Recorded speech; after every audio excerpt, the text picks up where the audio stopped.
రాష్ట్ర ప్రజలందరికీ త్వరలోనే ఉచిత ఆరోగ్య బీమా కల్పించేందుకు ప్రభుత్వం కసరత్తు చేస్తోంది. దీనికోసం ఇప్పటికే ప్రతిపాదనలు సిద్ధమయ్యాయి. ఈ విధానం అమల్లోకి వస్తే చికిత్స కోసం 6 గంటల్లోనే అనుమతి పొందవచ్చు. ఒక్కో కుటుంబానికి ఏడాదికి 25 లక్షల రూపాయల విలువైన వైద్య సేవలు అందనున్నాయి. రాష్ట్ర ప్రజలందరికీ ఉచిత ఆరోగ్య బీమా పథకాన్ని వర్తింపచేసేలా ప్రతిపాదనలు సిద్ధమయ్యాయి. వీటిపై త్వరలో ఉన్నత స్థాయిలో జరిగే సమీక్షా సమావేశంలో చర్చించి అధికారిక నిర్ణయాన్ని తీసుకోనున్నారు. దీనికి అనుగుణంగా ఉమ్మడి శ్రీకాకుళం నుంచి కృష్ణా జిల్లా వరకు ఒక యూనిట్, గుంటూరు నుంచి రాయలసీమ జిల్లాల వరకు మరో యూనిట్ గా గుర్తించి టెండర్ పిలువబోతున్నారు. ఎన్టీఆర్ వైద్య సేవా ట్రస్ట్ కింద ఏడాదికి 25 లక్షల విలువైన చికిత్సలను ఉచితంగా ప్రస్తుతం అందిస్తున్నారు. కొత్త బీమా విధానంలో వార్షిక పరిమితి, ఇతర షరతులతో నిమిత్తం లేకుండా ప్రజలందరికీ ఉచితంగా బీమా సౌకర్యాన్ని కల్పించేందుకు వీలుగా టెండర్ డాక్యుమెంట్ సిద్ధమైంది. ప్రతి కుటుంబానికి ఇప్పుడున్న 25 లక్షల వార్షిక పరిమితి వైద్య సేవలు అలాగే కొనసాగుతాయి. అయితే ఏడాదికి 2.5 లక్షల రూపాయల వైద్య సేవలు ఉచితంగా అందించేలా టెండర్ పిలుస్తారు. ఆపైన చికిత్సకు అయ్యే ఖర్చును ఎన్టీఆర్ వైద్య సేవా ట్రస్ట్ భరిస్తుంది.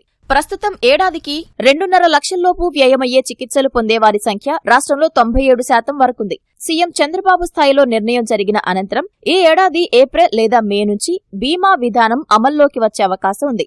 ప్రజలందరికీ ఉచిత ఆరోగ్య బీమా కల్పనపై ఉన్నత స్థాయి సమీక్షా సమావేశంలో ప్రధానంగా చర్చ జరగనుంది.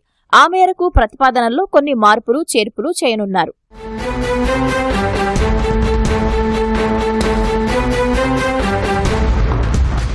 ప్రస్తుత వార్షిక ఆదాయం 5 లక్షల లోపు ఉన్నవారికి ట్రస్ట్ ద్వారా ఉచితంగా వైద్య సేవలు అందుతున్నాయి. ఈ పరిధిలో 1,43 లక్షల కుటుంబాలున్నాయి. రాష్ట్ర ప్రభుత్వ ఉద్యోగులు, పెన్షనర్లు కలిపి 8.5 లక్షల మంది ఉన్నారు. బీమా పథకం కింద ఏడాదికి ఒక్కో ఉద్యోగి, పెన్షనర్ సుమారు 7,000 వరకు చెల్లిస్తున్నారు. జర్నలిస్టులు కూడా ప్రీమియం చెల్లిస్తున్నారు. ప్రీమియం చెల్లించే జాబితాలో ఉన్నవారికి మినహాయించి మిగిలిన వారందరికీ బీమా విధానాన్ని వర్తింపచేసేందుకు వీలుగా ప్రతిపాదనలు సిద్ధం చేశారు. నిర్దేశించిన 2 యూనిట్లకు కలిపి ఒక టెండర్ పిలుస్తారు. తక్కువ మొత్తాన్ని కోట్ చేసి L1 గా ప్రైవేట్ కంపెనీ వస్తే అదే ధరకు సేవలు అందించేందుకు వీలుగా ప్రభుత్వ రంగ సంస్థను ఆహ్వానిస్తారు. దీనికి ప్రభుత్వ రంగ సంస్థ ఆమోదం తెలిపితే మరో యూనిట్ బాధ్యత అప్పగిస్తారు. ఒకవేళ ప్రభుత్వ రంగ సంస్థే L1 గా వస్తే 2 యూనిట్ల బాధ్యతను అప్పగిస్తారు. ప్రభుత్వ రంగ సంస్థ ద్వారా సేవలు కొనసాగించేలా చేయాలన్నది ప్రభుత్వ ఉద్దేశం.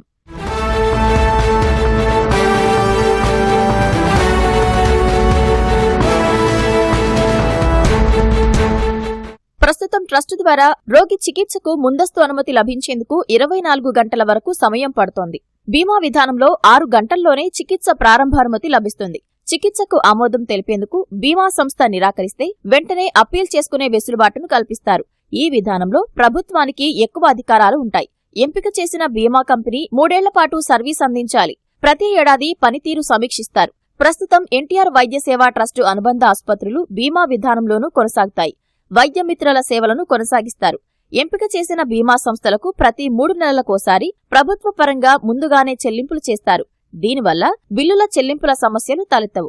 రోగులకు అందించిన చికిత్స వివరాలు అందిన తర్వాత బీమా సంస్థలు సాధ్యమైనంత త్వరగా చెల్లింపులు చేసేలా నిర్దేశిత గడువును కూడా టెండర్ డాక్యుమెంట్లో పొందుపరుస్తున్నారు. ప్రస్తుతం 30 రకాల స్పెషాలిటీలతో కలిపి 3,257 రకాల చికిత్సలు అందుబాటులో ఉన్నాయి.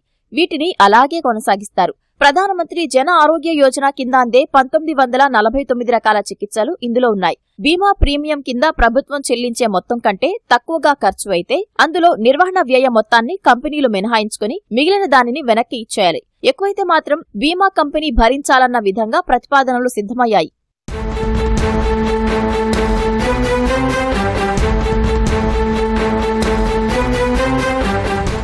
ప్రతి కుటుంబం తరపున ప్రభుత్వం చెల్లించాల్సిన ప్రీమియం 2,500 వరకు ఉండొచ్చని అంచనా.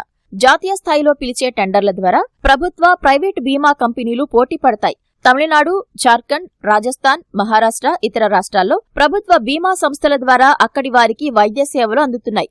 WHO అధ్యయన ఫలితాలు వివిధ రాష్ట్రాల్లో అమల్లో ఉన్న ఉత్తమ పద్ధతులను ప్రభుత్వం సమీక్షించింది.